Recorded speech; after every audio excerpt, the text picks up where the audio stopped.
Nurse Rookie. That's what they called her in the break room when they thought she couldn't hear. Nurse Rookie, with her pressed scrubs and her silent footsteps and her way of appearing exactly when someone needed a hand without being asked. Dr. Caldwell had a different name for her. He hadn't said it out loud yet, but Katie Rodriguez could read it in the way his eyes followed her across the surgical wing at Seattle General, tracking her like a predator marking territory. He didn't know her. None of them did. But in 6 months of the night shift, Katie had perfected the art of being invisible, and invisibility was survival. The supply cart crashed at 3:44 a.m. Katie flinched. Her body went rigid for exactly half a second, muscles tensing, breath catching, her left hand instinctively reaching for a weapon that wasn't there. Then the moment passed. Her fingers relaxed. She turned back to the medication tray she was organizing with the kind of precision that belonged in an operating room, not a pharmacy station. But Dr. Caldwell had seen that flinch. He'd been watching her through the observation window of Trauma Bay 2, and he'd caught it. The way her jaw clenched. The way her eyes went somewhere else for just a fraction of a second, somewhere that wasn't Norfolk, Virginia, and wasn't 3:56 on a Tuesday morning in the surgical wing. Katie didn't notice him noticing. She was too busy doing the thing she'd done for 6 months straight, making herself smaller, quieter, less present. Her scrubs were exactly the shade of blue-gray that blended with the hospital walls. Her badge hung at a specific angle that didn't catch light. Her hair was pulled back so tight it could have been a weapon, and her hands moved with the efficiency of someone who'd sutured arteries in a tent with only candlelight and adrenaline to work with, but no one in Norfolk General needed to know that. No one needed to know anything about Katie Rodriguez except that she was a competent nurse who showed up on time and didn't ask questions. The fluorescent lights buzzed overhead like angry wasps trapped in acrylic. She hated that sound. It was the same frequency as the generators at Bagram, and sometimes at 3 in the morning when the ward was quiet enough, her nervous system forgot which war it was in. She'd learned to tune it out the same way she'd learned to tune out the sound of her own breathing during a hide, to tune out the smell of the antiseptic burning her nostrils, to tune out the way her body still remembered combat protocols even when her brain was filing medications alphabetically. In the locker room during her mandatory 30-minute break, Katie folded her spare scrubs with geometric precision. Thirds. Thirds worked better than halves. Less chance of wrinkles. She'd started folding them this way 6 months ago, controlled, measured, leaving nothing to chance, and she hadn't broken the pattern yet. Her locker was a study in minimalism. One change of clothes. One pair of shoes that looked like every other nurse's shoes. A nondescript water bottle. No photographs. No personal items. No evidence that Katie Rodriguez had ever existed before the day she'd walked through the HR doors at Seattle General with a forged employment history and credentials that would hold up to exactly the kind of surface-level checking most hospitals did. The faded unit patch was sewn into the lining of her jacket, hidden in the seam where no one would look unless they were looking for it. 3rd Special Forces Group. She'd stitched it there herself with hospital-grade sutures and a needle that probably violated about 17 OSHA regulations, but it felt important to keep some part of it close. Not visible. Never visible. Just close enough that she could feel its weight sometimes when she put the jacket on, a small reminder that Major Katie Rodriguez had existed once, had led soldiers, had saved lives in ways that mattered more than anything she'd ever do pushing medications through full lines in Norfolk. The night shift at Seattle General moved like clockwork. Rounds at 4 a.m. Patient checks every 2 hours. The surgical team rotated through with the precision of a military unit, but that wasn't quite right. Military units had cohesion. Military units moved together. This hospital moved like separate pieces of a puzzle that had learned not to fit together. The doctors moved in their own orbit. The nurses existed in a lower orbit. The support staff barely existed at all. Katie understood the hierarchy immediately because she'd operated in hierarchies her entire adult life, except those hierarchies had been built on combat effectiveness and who could keep others alive, not on whose name was on the diploma and whose name was on the employee roster. Dr. Caldwell arrived during morning rounds at 6:15 a.m.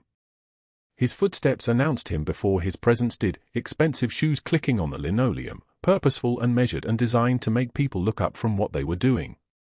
He was silver-haired in that way wealthy men of a certain age always were, the kind of silver that came from expensive hair care, not honest aging. His white coat was immaculate. Not a wrinkle. Not a stain. His tie was Hermes. Katie knew Hermes ties. Her father had worn them once, before the war took that version of him and replaced it with someone else. An intern named Davis fumbled a patient chart while riffing through morning labs. His hands weren't steady. His voice wasn't confident. He was probably in his second month, which meant he was still in the phase where every question felt like a failure and every procedure felt like a test. Katie watched Caldwell's expression shift, a micro-expression, barely perceptible, but she'd been trained to read micro-expressions the way other people read novels. She'd been trained to read the angle of a man's shoulders and the dilation of his pupils and the micro-tension in his jaw that indicated he was about to do something unkind.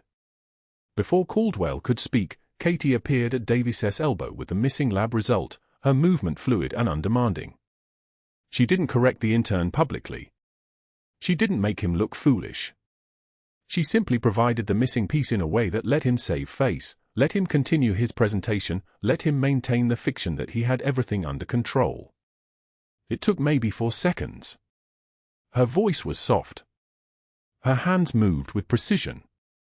She was already turning away before Caldwell even registered what had happened, and that was when she saw his jaw tighten. The moment hung there like a held breath. Katie felt it the way apex predators feel the presence of other apex predators, that sudden recognition that someone in the room understood the mechanics of power. Caldwell had been the strongest person in most of his rooms for probably 20 years. He made himself taller by making other people smaller. He made himself louder by ensuring others stayed quiet. He built his entire identity on a rigid hierarchy where doctors were gods and nurses were subordinates and interns were tools that occasionally needed to be sharpened with public humiliation. And Katie had just violated that hierarchy by demonstrating competence without asking permission first. She didn't look back. That was the key. If she'd looked back, if she'd held his gaze even for a second longer than necessary, he would have been able to classify her as a threat. But nurses didn't threaten. Nurses deferred. Nurses asked questions in the form of apologies. Nurses made themselves useful by making themselves invisible. And Katie had spent 6 months perfecting that particular skill set. The rounds continued. Caldwell moved through the surgical wing with the kind of presence that made the air feel different, heavier somehow, like barometric pressure dropping before a storm. He stopped at each patient bed and held forth on their conditions with the kind of absolute certainty that only came from never being questioned. His residents nodded. His interns scribbled. The nurses listened and took notes and didn't offer unsolicited input. That was the order of things. That was the hierarchy. Katie worked the medication cart, her hands moving with the kind of muscle memory that belonged to someone who'd done this 10,000 times in 100 different configurations. Not just hospitals. Field tents. Black Hawk helicopters hovering over landing zones. A cave system outside Kandahar where the only light came from a headlamp and the only supplies came from what you could carry. She could thread and fall while running. She could perform a field thoracotomy with a combat knife if someone needed a lung drained badly enough. She could keep a soldier alive on the side of a mountain until the medevac birds arrived. But here, in the antiseptic fluorescence of Seattle General, she threaded fours in the normal way, slowly enough that no one would wonder where her training had actually come from. At 7:22 a.m., during the transition from night shift to day shift, Dr. Caldwell called an impromptu team meeting in Conference Room C. It wasn't unusual. He called team meetings the way other men ordered coffee, frequently and with complete confidence that everyone would drop everything to attend. What was unusual was the focus of his attention when everyone settled into the plastic chairs arranged in a loose rectangle around the polished table.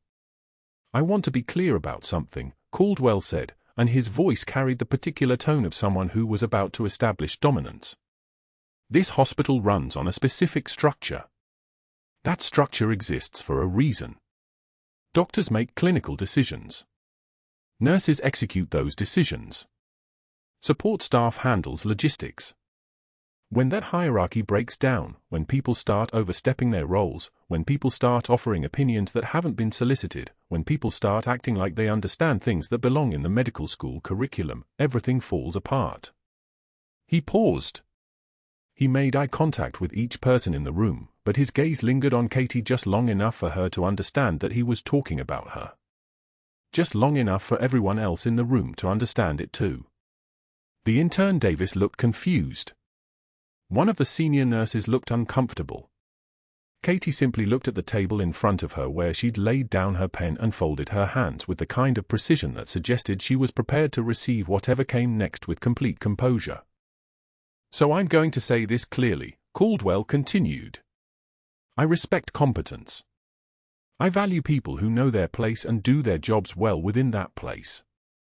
But I will not tolerate someone who thinks they can advise on clinical care. I will not tolerate challenges to the medical hierarchy. And I will certainly not tolerate a nurse, any nurse, who thinks they understand field protocols or combat medicine or anything outside the scope of nursing practice. Are we clear?" The silence that followed was so thick you could have operated in it. No one nodded. No one spoke. The fluorescent lights buzzed their wasp hum overhead. Katie kept her hands folded. She kept her breathing even. She kept her expression flat and compliant and grateful for the guidance. Because that was what the hierarchy demanded. That was what invisibility required. But inside, something shifted. Major Katie Rodriguez, the woman who'd led soldiers through Helmand Province, who'd extracted a wounded pilot from hostile territory with nothing but a knife and a dead radio, who'd kept 12 soldiers breathing when the odds said she should have brought back 12 body bags, recognized exactly what was happening. She'd seen this before. A man building his power on the backs of people he'd convinced didn't matter. A man who needed to be the smartest person in the room so badly he'd started breaking other people to keep them small. The meeting ended. People filed out in the careful way they do after someone has just established dominance. Caldwell lingered at the head of the table, collecting papers, and Katie felt his attention on her back as she walked toward the door. What happened next didn't just set the tone for what was coming. What happened next changed the calculation of whether invisibility was still possible, whether survival meant staying small forever, or whether some line had just been crossed that required a different response entirely. That was the last moment before everything escalated. The overhead page crackled through every floor of Seattle General at 2:13 p.m. on a Tuesday afternoon, and every nurse on the unit knew immediately what it meant. Nurse Rookie to the ER. Nurse Rookie to the ER.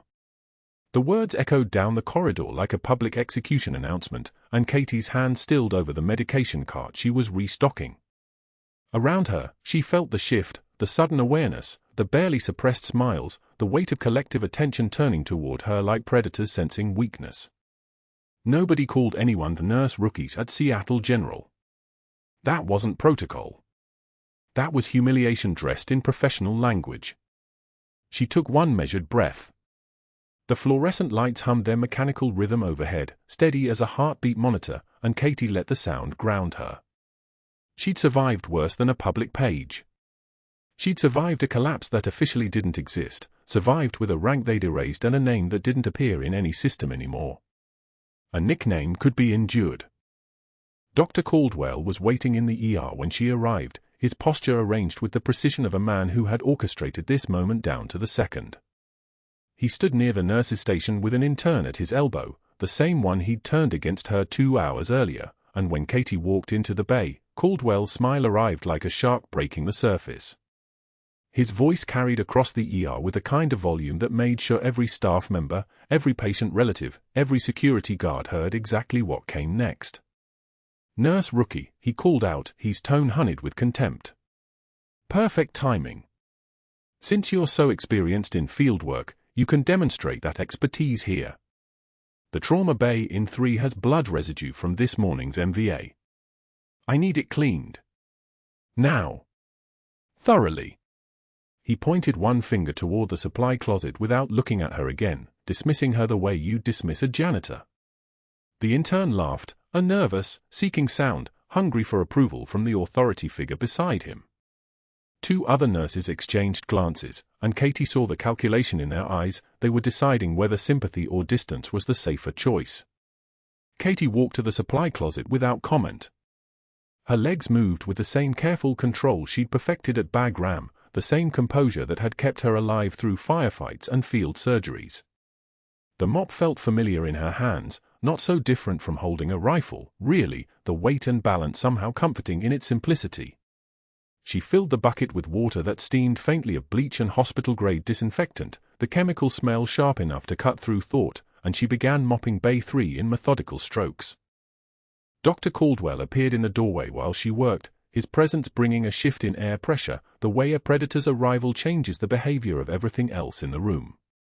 He leaned against the frame with his arms crossed, watching her work the mop across the tiles where blood had pooled and dried in patterns that told a story, the initial impact point, the spray from movement, the skid marks from the stretcher wheels. Katie recognized those patterns from trauma scenes she wasn't supposed to have witnessed.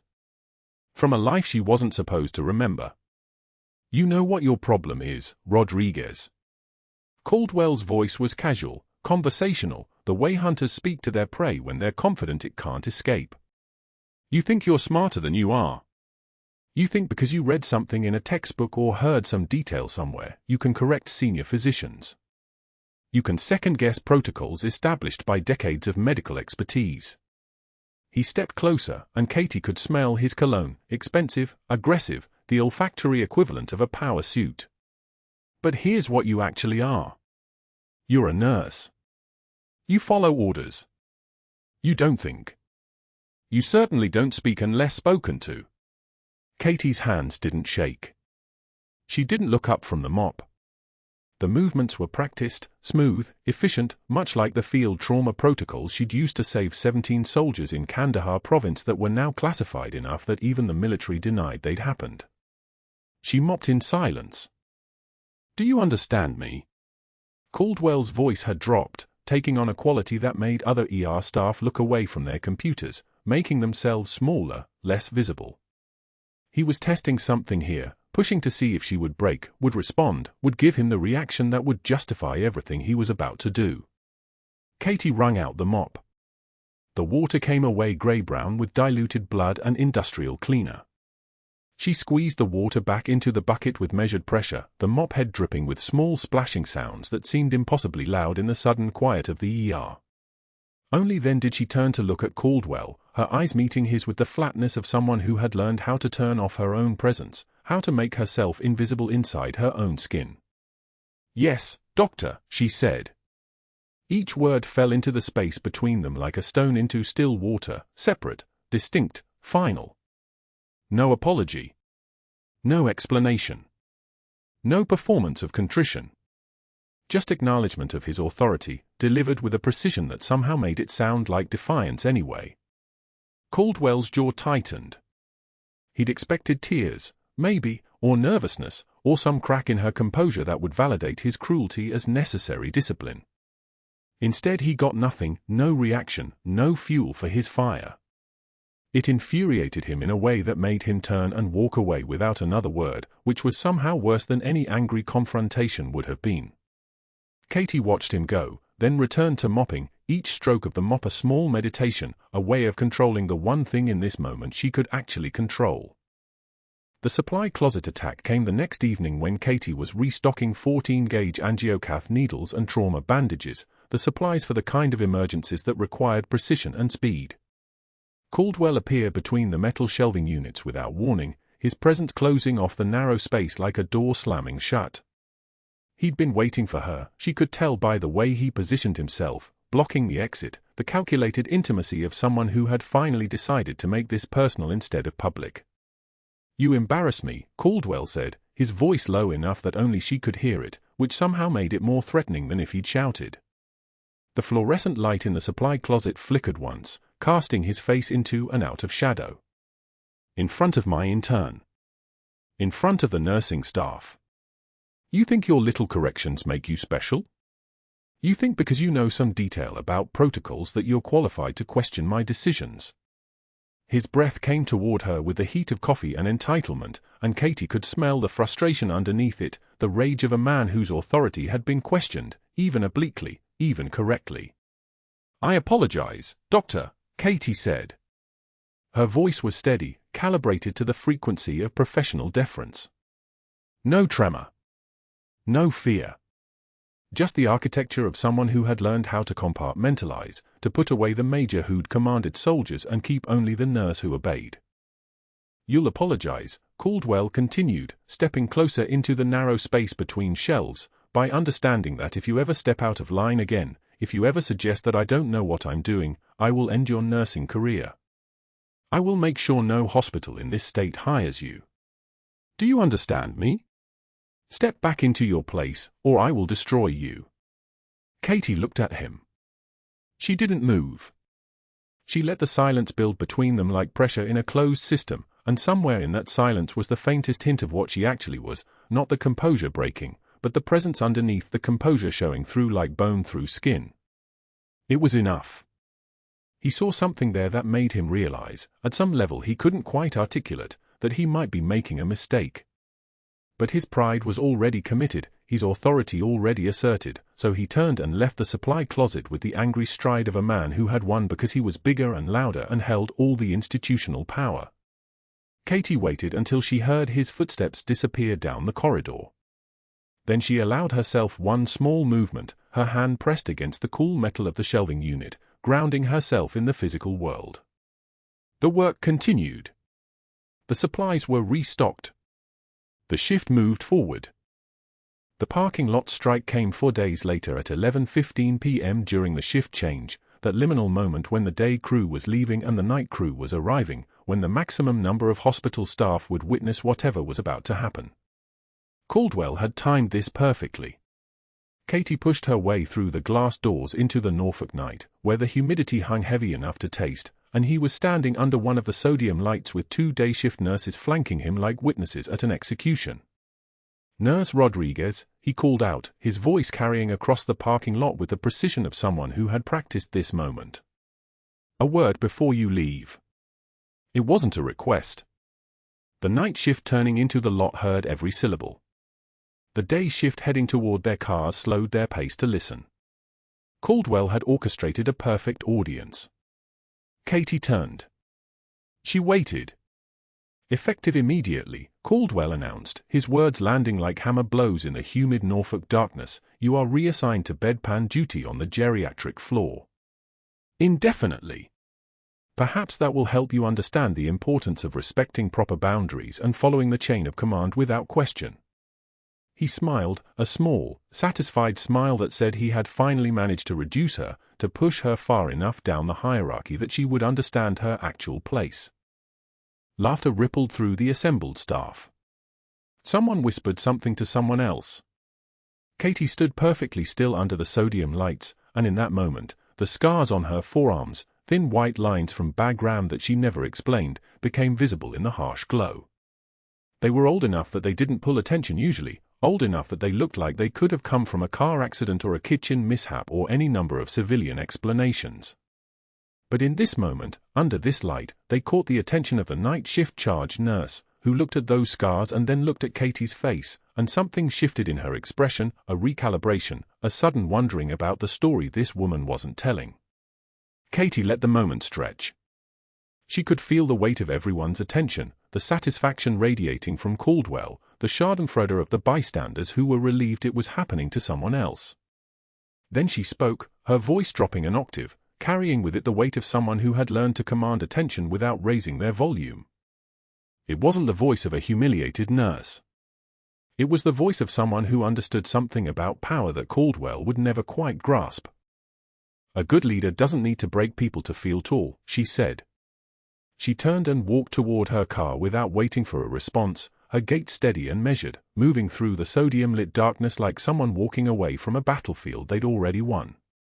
Behind her, Caldwell's face flushed red, not the red of triumph anymore, but the red of something deeper, the color of a man who suddenly realized he might have made a terrible mistake.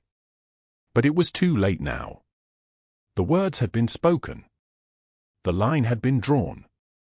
And Katie Rodriguez walked through the parking lot night knowing that bedpan duty was about to become the least of her concerns.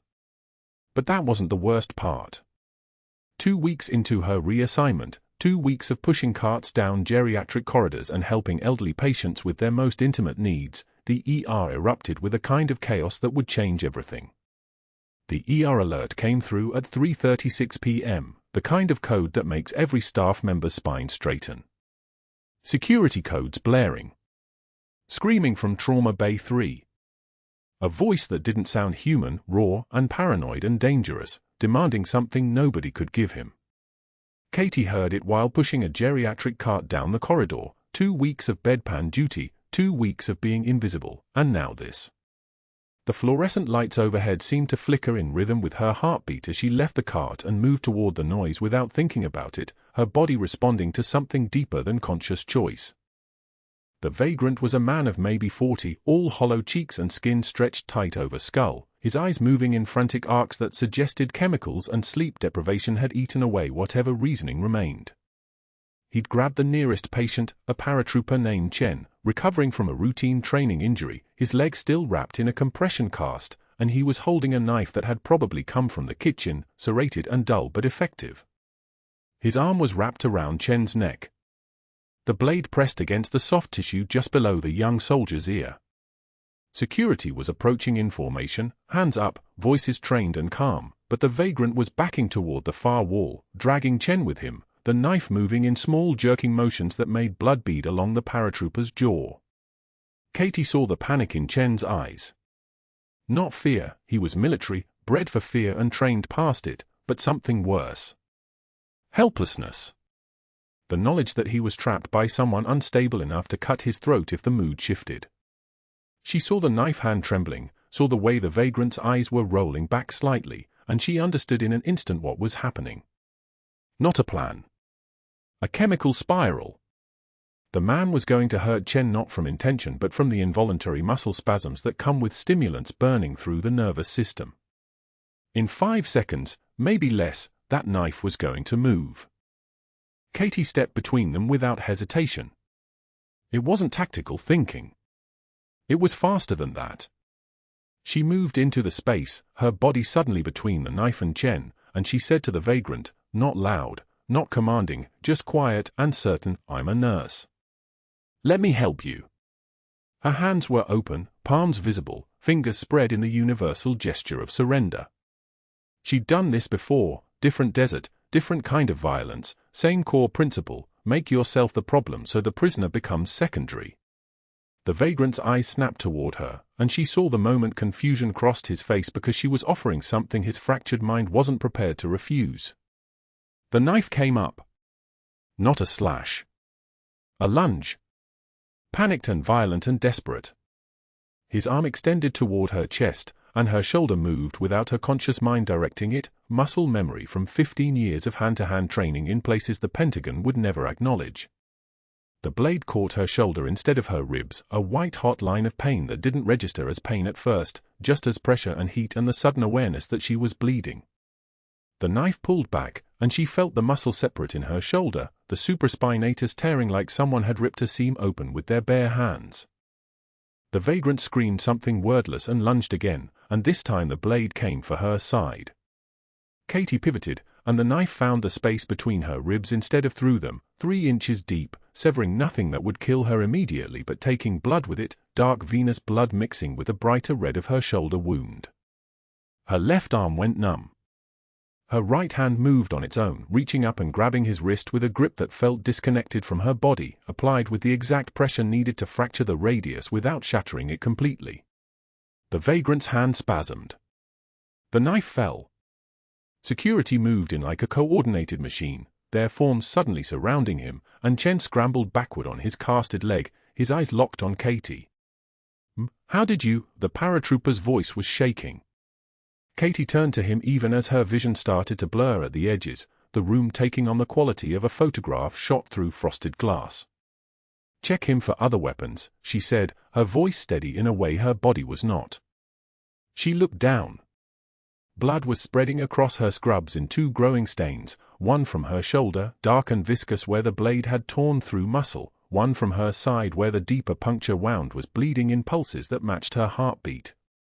Arterial red and venous dark. The smell of iron filled her nostrils, sharp and familiar, the smell of her own emergency.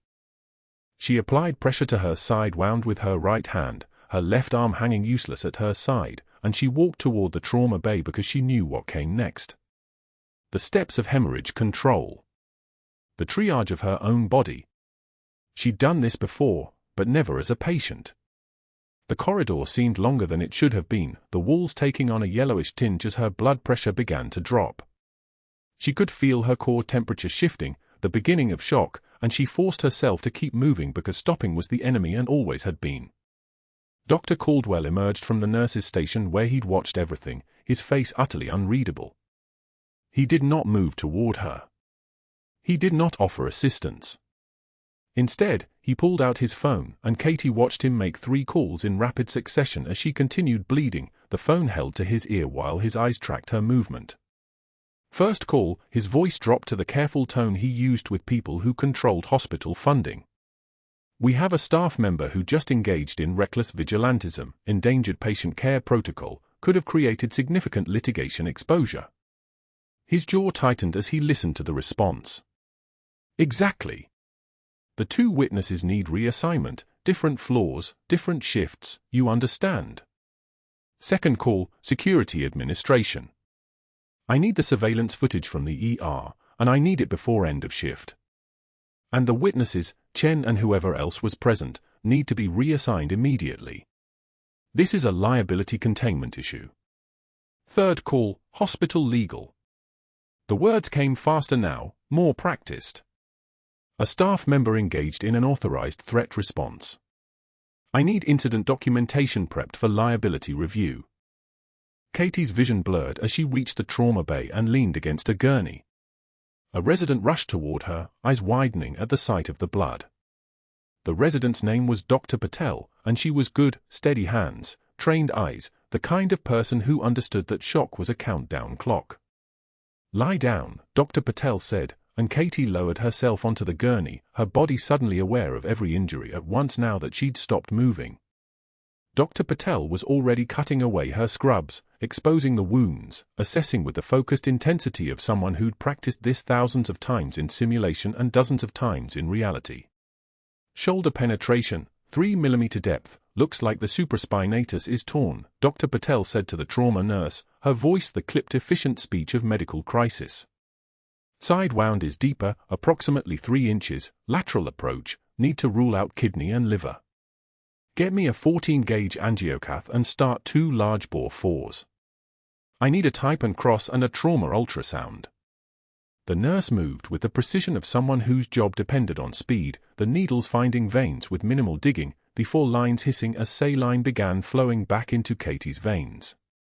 The vagrant's blade had been old and serrated, the kind of knife that created tissue damage beyond simple penetration.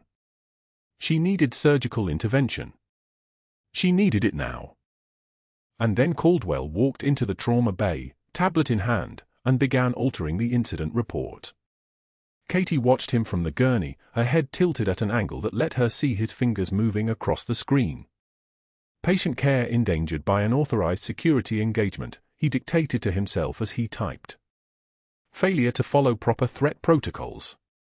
Staff member Katie Rodriguez exhibited dangerous vigilante behavior that endangered the patient and hospital personnel." Click. Save. He never once glanced at her bleeding form. In the next bay, separated by a curtain that was paper-thin, Chen was being examined by another resident, and he could hear everything through the fabric. His jaw clenched so hard his teeth made a sound like a gun cocking. When the EMTs had cut off Katie's jacket in the chaos, Chen had seen it. The faded unit patch sewn inside the lining with careful stitches that had held through 15 years of wear. Special Forces tab. Third group insignia. The stitching was old and precise, the work of someone who knew what they were doing. His hands had started shaking then, and they were still shaking now, and he was beginning to understand that nothing about this situation was what it appeared to be on the surface.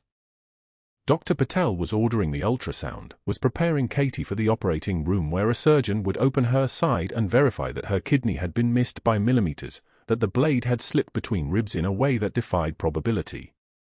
Katie felt the cold shock of the ultrasound gel on her skin, felt the probe moving across her abdomen, and she kept her breathing steady and her eyes focused on a point on the ceiling because that was what soldiers did. They compartmentalized. They survived the immediate moment. The larger reckoning could come later. But that wasn't the worst part. Katie woke to the sound of monitors beeping in perfect rhythm, each pulse a small affirmation that her body was still fighting.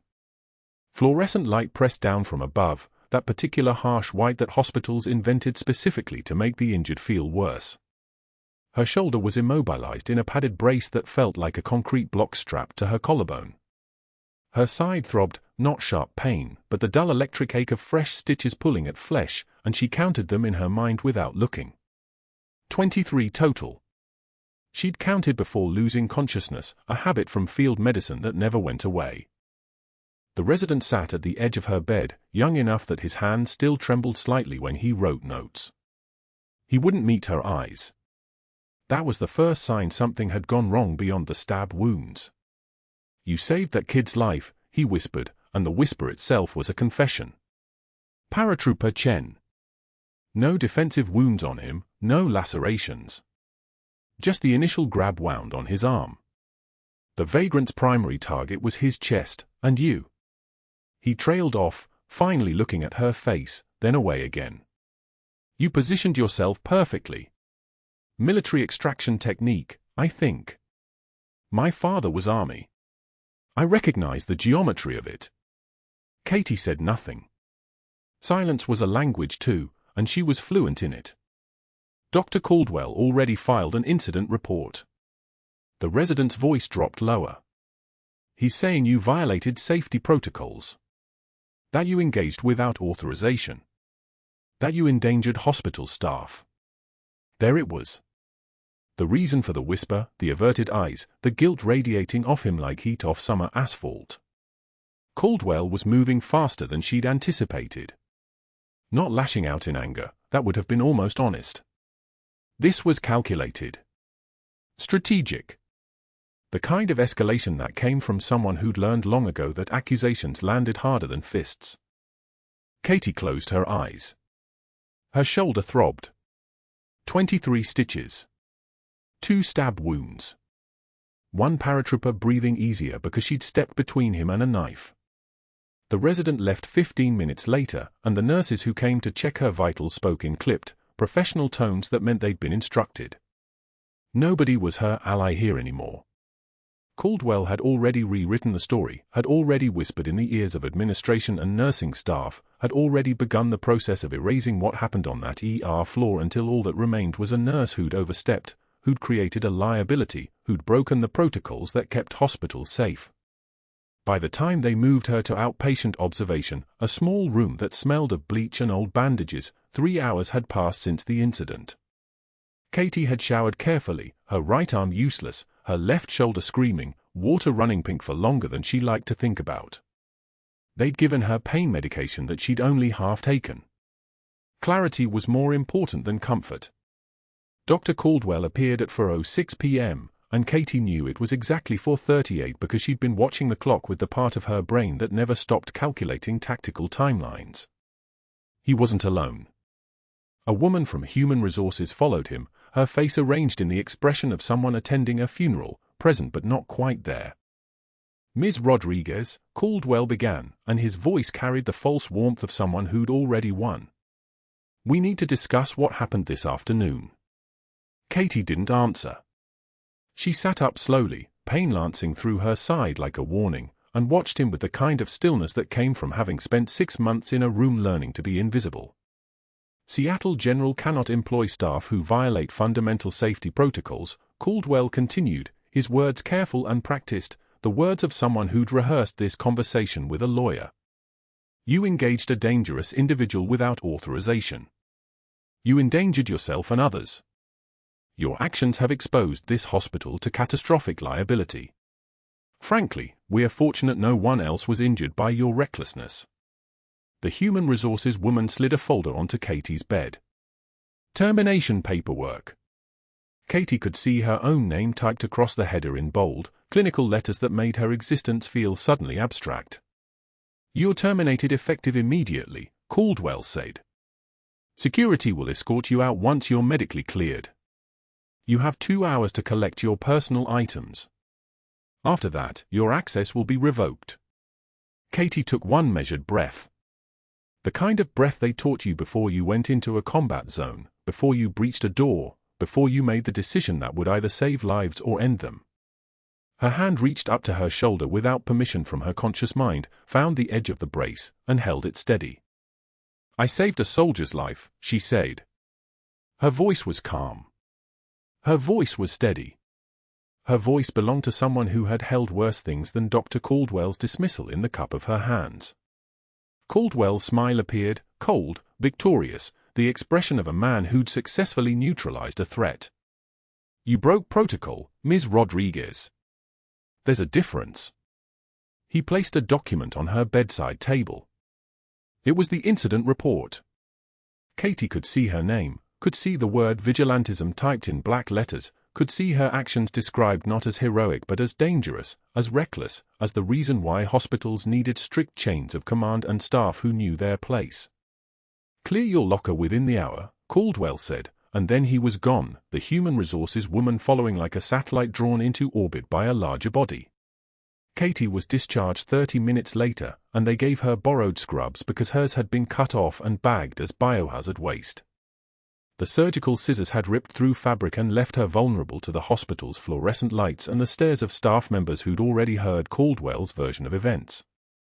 She walked through the corridors without looking at anyone, and nobody reached out to stop her. The laundry facility was in the basement, harsh lighting, industrial washers humming like sleeping giants, the thick chemical smell of bleach and steam that got into your clothes and never quite left. Marie, the supervisor, was folding towels with the precision of someone who'd been doing this job for 23 years. She looked up when Katie entered, and her expression crumpled with something that might have been pity or might have been rage. "You're the one who saved the paratrooper," Marie said. It wasn't a question. Katie moved to her locker, a small metal rectangle with her name printed on tape that had started to peel at the edges.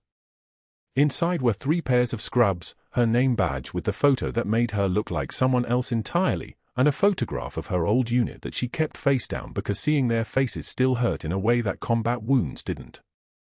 "Doesn't matter now," Katie said, and she began to fold her scrubs with the same precision she'd used to fold field rations and combat webbing and the lives of other soldiers into something that fit inside a medical bag. Each crease was exact. Each fold diminished her further. The borrowed scrubs chafed against her bandages, and she could feel blood beginning to seep through the gauze, not much, but enough to know her wounds were still healing, still angry, still real. Marie watched with sad eyes that had seen the shape of unfairness before. That wasn't right. What they're doing. That wasn't right. Katie didn't answer. She placed her name badge on top of the folded scrubs and turned toward the door, ready to accept that this chapter was finished, that visibility had cost her everything, that the only way to survive was to disappear again. That's when the building shook. Not a small vibration. A deep, resonant rumble that traveled up through the floor and rattled the industrial washers until they stuttered in their cycles. Pipes overhead trembled. The fluorescent lights flickered, recovered, flickered again. Marie's folded towel dropped from her hands. What the hell was that? Katie knew that sound. Rotors. Heavy ones. The distinctive percussion of a military helicopter holding hover position, that distinctive thud-thud-thud that existed at the frequency of combat itself. Her blood went cold, that particular cold that came from recognition, from knowing that her carefully constructed invisibility was about to end. Above them, the building continued to shake. Not one helicopter. Multiple aircraft. Multiple heavy vehicles. The sound of synchronized boots on tile above them, that particular military cadence that was unmistakable to anyone who'd ever marched with it, echoing down through the ceilings like thunder that refused to pass. Katie's hands moved without asking permission from her mind. She grabbed her jacket, the one with the faded unit patch sewn inside the lining, the one that had survived 6 months of invisibility and careful anonymity, and moved toward the basement stairs. Marie called after her, "Major, wait." But Katie was already moving, already climbing toward whatever was about to shatter the careful false life she'd built one folded scrub at a time. The basement stairs felt endless. Katie's borrowed scrubs clung to her skin, still damp from the year's chaos, the antiseptic stench mixing with something else, copper and fear, a combination her body recognized from places she'd promised herself she'd left behind. 23 stitches pulled across her shoulder with each step upward. Her side throbbed in a rhythm that matched her heartbeat, a reminder that the knife had gone deeper than she'd initially processed. Pain was data. That's what her old commander used to say. This data told her the blade had missed the subclavian artery by centimeters. The fluorescent lights of the first-floor corridor flickered overhead like a dying pulse. She was halfway across the ER when she heard it, a sound that made every neuron in her nervous system fire at once. Not gunfire. Not incoming. Something worse in its own way, the synchronized rhythm of boots on tile. 1, 2, 3, 4. Not hospital security. These were military boots, the specific cadence of disciplined operators moving as a unit, the kind of sound that only existed in 2 contexts, deployment zones and moments when someone had called in the brass. The doors to the emergency bay burst open. Not 1 vehicle. Not 5.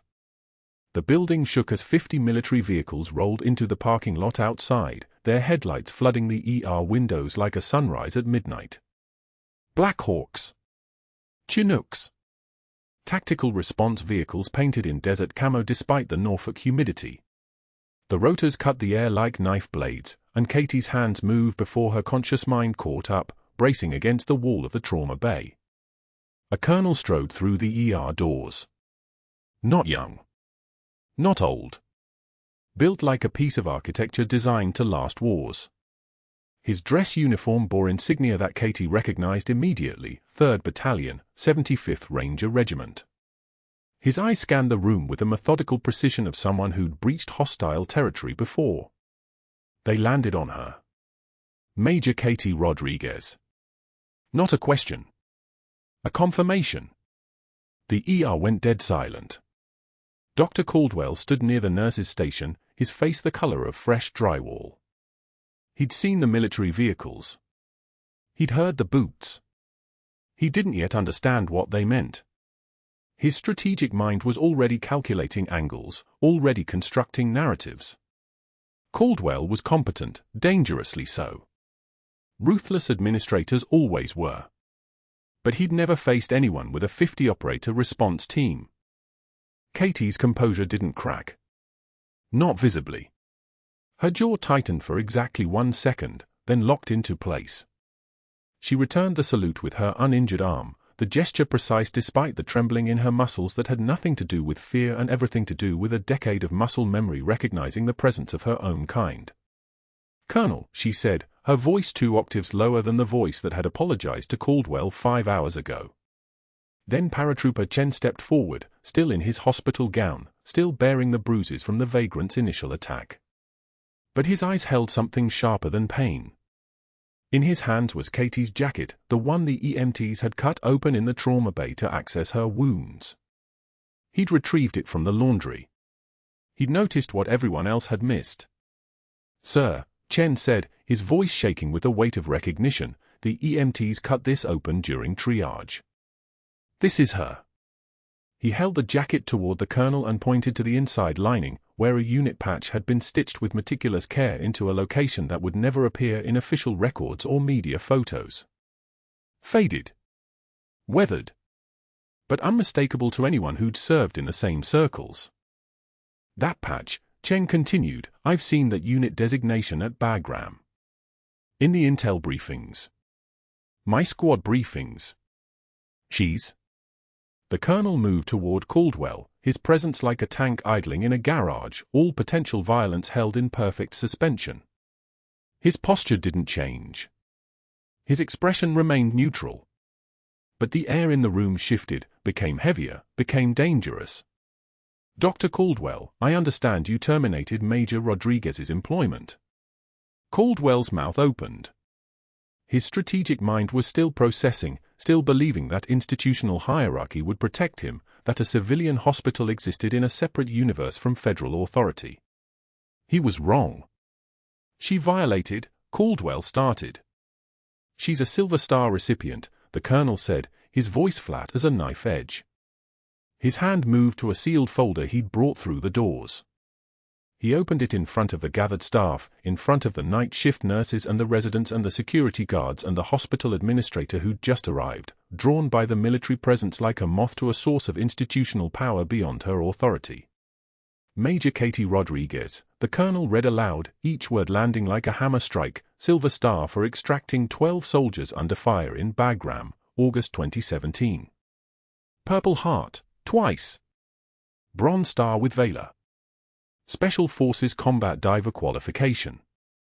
Expert designation in emergency field surgery and tactical medicine. He turned the page. Erased from record after Operation Sandstorm was buried for political reasons.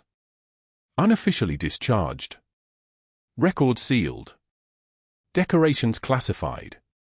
For 6 months, this woman worked as a nurse in your hospital while holding a clearance level higher than anyone in this room. He closed the folder. This morning, she took 2 knife wounds defending Private Chen when you were making phone calls. The colonel's eyes moved to Caldwell's. I've reviewed the security footage. I've reviewed your incident report. You didn't just fire her. You falsified documentation to cover your own strategic failures. That's absurd, Caldwell said, his voice rising now, shifting into the desperation stage. Desperation was when people made fatal errors. Caldwell was making them. She violated protocol. She had no authority. She has more operational authority than you'll ever see, the colonel interrupted. This woman has killed more enemies in 3 tours than you've saved patients in your entire career. The silence that followed was so thick you could perform surgery in it. Chen wasn't finished. His voice cracked, but it stayed loud enough for the entire ER to hear. He called her a vigilante in the trauma bay. I heard him. He told the other nurses that she was dangerous, that she'd endangered us by stopping the attacker. He reassigned them. He altered the incident report before it was even filed. A security guard stepped forward. He told me to move to night shift an hour after it happened. I wasn't supposed to be here when this happened. I was supposed to be reassigned so I wouldn't be a witness. The administrator's face was the color of old bone. Caldwell made his final mistake.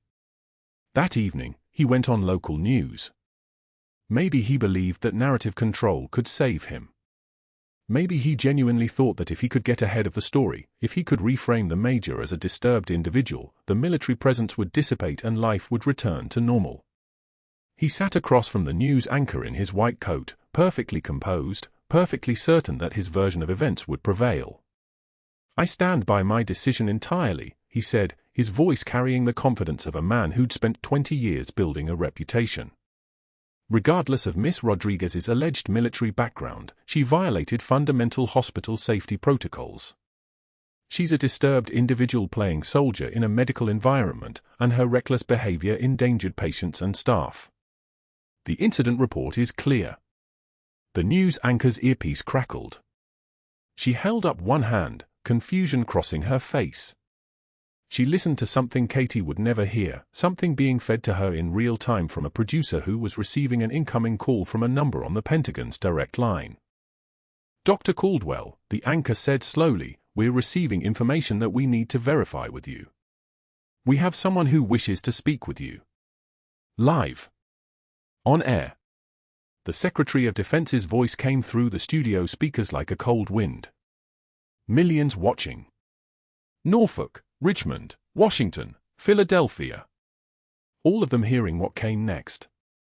Dr. Caldwell, my office has been investigating you for the past 6 months. I've been briefed on your medical history.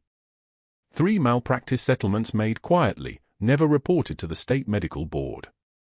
2 patient deaths attributed to surgical error, both incidents where you blamed nursing staff to cover your own mistakes. falsified records in at least 47 patient files.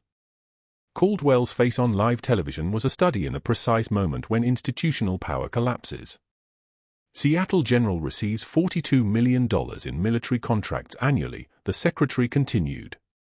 Every medical research grant, every residency funding, every veteran care subsidy, every active duty deployment rotation, all of it flows through your hospital because of federal military partnerships. Those contracts are contingent on maintaining standards. If you remain employed at that institution, every cent of that funding disappears. Effective immediately. The news anchor stared at Caldwell, waiting for a response that never came. His mouth moved. No sound emerged. He'd built his entire life on hierarchy, on the assumption that institutional power was permanent, that reputation could weather any storm. He'd never considered that he was a subordinate too, that someone much larger than him could simply erase his position the way he'd tried to erase Katie's identity. 6 months later, Katie Rodriguez stood in her new office at the VA Hospital, Eastern Region. Chief of Nursing. A position that hadn't existed before her. A position that was created specifically because the federal government had decided that one of its decorated operators deserved more than anonymity.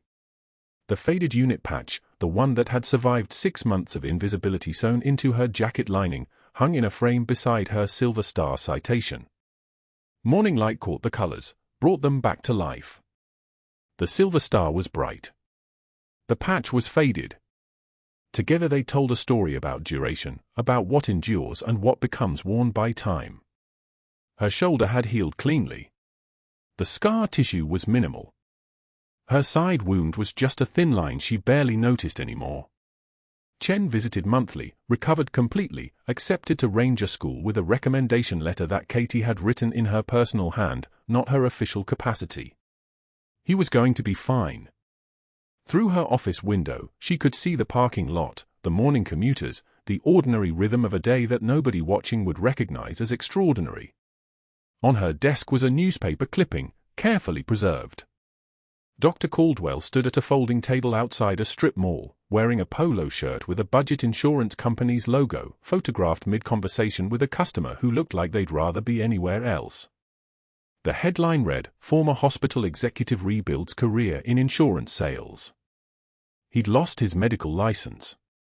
The hospital administrator who'd enabled him had been forced to resign. The board had been restructured. Federal oversight was now permanent at Seattle General. Katie's phone rang.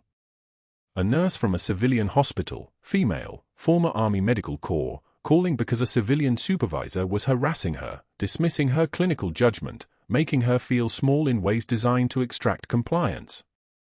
Katie knew that voice. She'd lived in that voice for 6 months. She smiled. She opened her contact list, 50 names, 50 Special Forces operators who'd shown up in the parking lot that night, and began making calls. That was the thing about operators, they took care of their own. Once you'd bled beside them, they remembered. She wrote one sentence in her daily log, the words her old commander used to say at the end of every deployment, "True class is what you do when the lights go out." She closed the journal and looked at the photo on her desk, her old unit at Bagram, everyone smiling despite the dust and danger, despite knowing what waited in the mountains. Everyone there. Everyone whole. The lights were on now in this office. Fluorescent panels buzzed overhead. But she hadn't forgotten the dark. She never would. And she would spend the rest of her career making sure that nobody who'd survived it had to live in the shadows anymore. If you're watching this and you know someone like Katie, someone quiet, someone capable, someone carrying a secret, reach out. They are still here. They are still fighting. And they shouldn't have to fight alone. Please subscribe and hit the notification bell so you never miss a story about the quiet heroes walking among us. Leave a comment below and tell us, have you ever been underestimated by someone who had no idea what they were really dealing with? We read every comment, and your story might be next.